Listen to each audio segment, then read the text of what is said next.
आप सभी का अपना चैनल अंकिता दीदी टीचिंग। तो आज हम पढ़ने वाले हैं प्रेजेंट कंटिन्यूअस। ठीक है, आज हम लोग कौन से टेंस के बारे में पढ़ने वाले हैं जी? प्रेजेंट कंटिन्यूअस के बारे में पढ़ने वाले हैं। ठीक है, तो देखो प्रेजेंट कंटिन्यूअस का पहचान क्या होता है? रहा था, रही थी या रहे थे। ठीक है, किसी भी वाक्य के अंत में क्या आता है जी? रहा था, रही थी या रहे थे शब्द आता है तो आपको कौन सा टेंस होता है? वो पास्ट कंटिन्यूअस होता है। ठीक है, जैसे कि मैं खाना खा रही थी, वे स्कूल जा रहे थे, वह नहा रहा था। तो किसी भी वाक्य के लास्ट में क्या आ रहा है? रहा था, रही थी या रहे थे शब्द आता है तो आपको कौन सा टेंस होता है? पास्ट कंटिन्यूअस होता है। ठीक है, तो देखो पास्ट कंटिन्यूअस का सबसे पहला सेंटेंस क्या बनता है? अफर्मेटिव सेंटेंस बनता है। ठीक है, पहला सेंटेंस क्या बनता है जी? अफर्मेटिव सेंटेंस बनता है। तो अफर्मेटिव सेंटेंस को हिंदी में क्या बोलते हैं? सकारात्मक वाक्य बोलते हैं। ठीक है, क्या बोलते हैं? सकारात्मक वाक्य। मतलब ऐसा वाक्य जिसमें क्या और नहीं शब्द नहीं आता, वो क्या बनता है? वो क्या होता है? अफर्मेटिव सेंटेंस होता है। ठीक है, मतलब सकारात्मक वाक्य। जैसे कि मैं स्कूल जा रही थी, मैं स्कूल जा रही थी, तो कहीं भी नहीं शब्द आया या फिर क्या शब्द आया? क्या नहीं आया? तो आपको कौन सा वाक्य हो गया? सकारात्मक वाक्य हो गया। ठीक है, वह खाना बना रहा था, वह खाना बना रहा था, तो लास्ट मतलब उसमें भी क्या और नहीं शब्द नहीं आ रहे हैं ना, मतलब वो भी क्या है आपका? सकारात्मक वाक्य। मतलब ऐसा वाक्य जिसमें क्या और नहीं शब्द नहीं आता और वो वाक्य क्या होता है? पॉजिटिव होता है ना, तो वही आपका क्या है? अफर्मेटिव सेंटेंस है ना। तो अफर्मेटिव सेंटेंस का सूत्र क्या होता है? सबसे पहले सब्जेक्ट आता है, हमेशा याद रखना अफर्मेटिव सेंटेंस में सबसे पहले क्या आता है? सब्जेक्ट आता है। सेकंड क्या आता है? हेल्पिंग वर्ब आता है। फिर क्या आता है जी? वर्ब आता है। क्या आता है? हेल्पिंग वर्ब के बाद वर्ब आता है। अब हम लोग कौन सा टेंस पढ़ रहे हैं? पास्ट कंटिन्यूअस पढ़ रहे हैं ना। तो पास्ट कंटिन्यूअस में हमेशा वर्ब का कौन सा फॉर्म लगता है? फोर्थ फॉर्म लगता है। ठीक है, और फोर्थ फॉर्म मीन्स क्या होता है? किसी भी वर्ब के लास्ट में आपको आईएनजी लगा देने से क्या हो जाता है? वो वर्ब का फोर्थ फॉर्म बन जाता है। ठीक है, तो ये वर्ब का फोर्थ फॉर्म किसमें आएगा? पास्ट कंटिन्यूअस में। मतलब कोई भी टेंस का कंटिन्यूअस है उसमें वर्ब का हमेशा कौन सा फॉर्म लगता है? फोर्थ फॉर्म लगता है। फोर्थ फॉर्म बोले तो वर्ब के लास्ट में क्या लगाना है? आईएनजी लगाना है। ठीक है, फिर आपको हो गया ऑब्जेक्ट। ऑब्जेक्ट आपका कुछ भी हो सकता है। ठीक है, तो ये हो गया हमारा फॉर्मूला है ना। अब थोड़ा सा इस फॉर्मूला को और अच्छे से समझेंगे। ठीक है, अब देखो फॉर्मूला में सबसे पहले क्या है? आपका सब्जेक्ट है। ठीक है, तो आपका सब्जेक्ट में आता क्या है? पहले आई आता है। ठीक है, आई में क्या? आई मीन्स क्या होता है? मैं। यू मीन्स क्या होता है? तुम। वी मीन्स क्या होता है? हम। और दे मीन्स क्या होता है? वे। और ही मीन्स क्या होता है जी? वह। ही का यूज किसके लिए करते हैं? लड़का के लिए करते हैं। ठीक है, फिर क्या आता है? सी। सी मीन्स भी क्या होता है? वह, लेकिन इसका यूज किसके लिए करेंगे? लड़की के लिए करेंगे, है ना। फिर आता है आपका इट। इट मीन्स क्या होता है? यह, इसका यूज किसके लिए करेंगे? निर्जीव वस्तु के लिए करेंगे। ठीक है, फिर क्या आता है आपका नेम। नेम मीन्स क्या होता है? नाम। दुनिया में जितने भी नाम है वो सब भी आपका क्या है? सब्जेक्ट है। तो ये 8 आपका क्या हो गया? सब्जेक्ट। अब सेकंड क्या आता है आपके फॉर्मूला में? हेल्पिंग वर्ब आता है। ठीक है, तो पास्ट कंटिन्यूअस में कौन सा हेल्पिंग वर्ब आता है? was were आता है। ठीक है, was और were आता है। ठीक है, तो पहला जो was है वो किसके साथ यूज होगा? आई के साथ। ठीक है, अगर आई है तो आपके अगर आपका आई है तो उसके साथ हमेशा कौन सा हेल्पिंग वर्ब यूज होगा?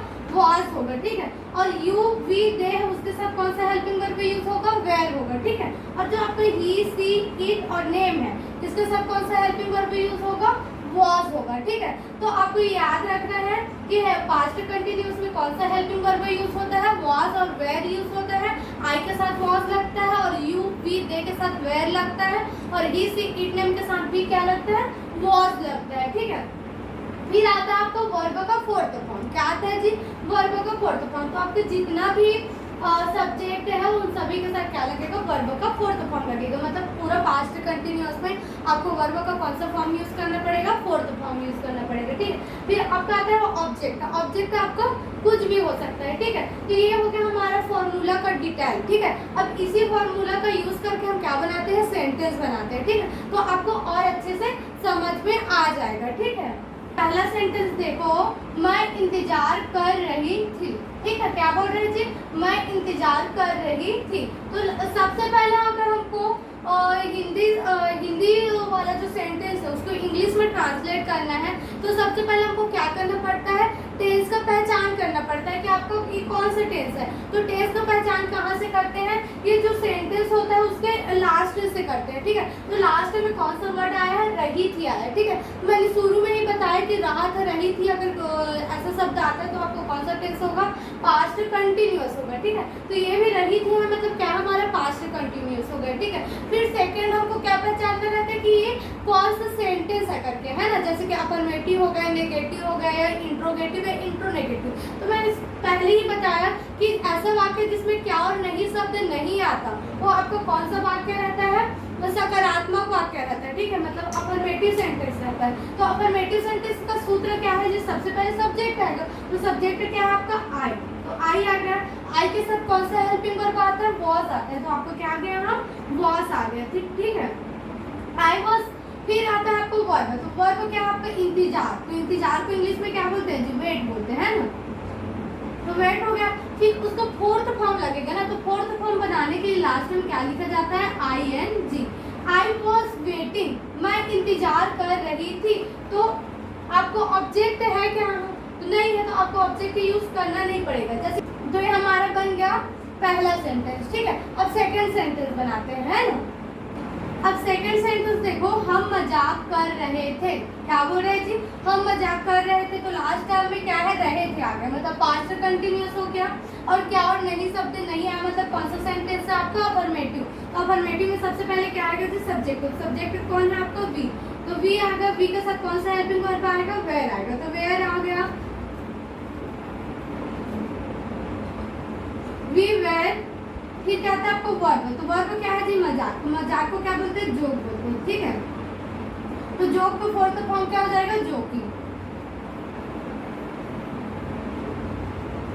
वी वेर जोकिंग, हम मजाक कर रहे थे, जोकिंग के स्पेलिंग आपका रॉन्ग हो गया था, तो यहाँ सी आएगा, ठीक है, GOCKING, जोकिंग, ठीक है। तो आया समझ में।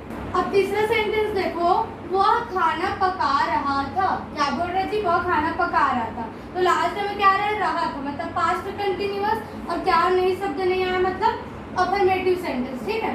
तो सब्जेक्ट पहले आएगा तो क्या आएगा, ही आएगा, रहा था बोल रहे हैं मतलब लड़का ही होगा, लड़का के लिए क्या यूज करते हैं, वह के लिए ही यूज करते हैं, तो ही आ गया।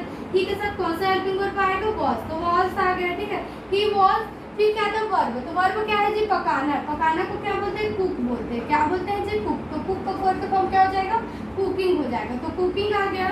ही वॉज कुकिंग, अब वो क्या पका रहा था, खाना पका रहा था ना, तो खाना को क्या बोलेंगे, फूड बोलेंगे, तो यहाँ क्या आ जाएगा आपका ऑब्जेक्ट, फूड हो जाएगा, ठीक है। वो खाना पका रहा था, तो इंग्लिश में क्या बोलेंगे, ही वॉज कुकिंग फूड, ठीक है। तो ये हमारा जो पास्ट कंटिन्यूअस का अफर्मेटिव सेंटेंस है वो यही कंप्लीट होता है, ठीक है। अब नेक्स्ट वीडियो में हम पास्ट कंटिन्यूअस का नेगेटिव सेंटेंस के बारे में पढ़ेंगे, ठीक है।